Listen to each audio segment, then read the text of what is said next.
oyoq og'riq, jigarda yog' bosgandi. Nihoyat holatim yotag'ida yurolmasdim, devorlarni ushlab yurardim. 25-dekabrda keldim, mana xohlasa lechinalar oldim. Uni bel grijasi bilan og'rigan, oyoqlarim og'rirdi, boshim aylanardi. Nihoyatda semiz ishib ketgan edim. Allohga shukr, mana shu bugunga kelib, 2-may kuni hamma narsadan xolis bo'ldim, Xudo xohlasa. Bergan marhamlari hamma narsasi juda katta foyda qildi menga, Xudo xohlasa. Hozirgi holatingiz qanday? Hozir holatim juda ham yaxshi. Oldinga qaraganda juda ham boshqacha. Nihoyat rahmat sizga, baraka toping, bolalaringiz orzu hosilini ko'ring. Nihoyat o'zgarish boshqa. Odamlarga nima demoqchisiz? Odamlarga nima demoqchiman? Ishonish kerak, ishonish kerak. Bu narsalar hamma narsa haqiqiy bo'ladigan narsalar. Juda ta'siri juda ham foydali. Mana misol uchun, dekabrda kelgan bo'lsam, mana may oyida hamma narsadan xolis bo'ldim-da, Xudoga shukr. Yengilman.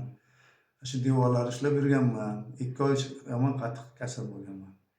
Jigarimda ham yog' bosgan edi.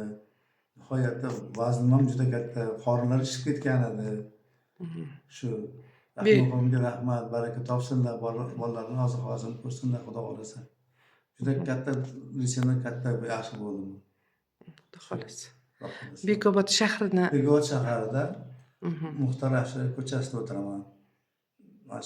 Mana shu vaqtlar ichida juda o'zgardim, yaxshi. Oilam ham Xudo xohlasa yaxshi bo'lib ketdi. Davlanalar, boshqa narsa hamma tomondan yaxshi bo'ldi. Ayolingizda yo'talish Tomon qattiq yo'tal bor edi. Yo'talganda ham to'xtatib bo'lmasdi. Shu bergan marhamlari juda yaxshi foyda qildi, yaxshi. Yo'tal vaqtida to'xtadi, hozir yo'q, yo'tal yo'q, yaxshi bo'lib ketganmiz. Rahmat, baraka topsinlar, Xudo xohlasa. Ishoninglar, hamma narsa olgan dorilarimiz hammasi ximiya ekan demoqchiman-da endi. Bu hozirgi yashagan dorilar juda foyda qildi.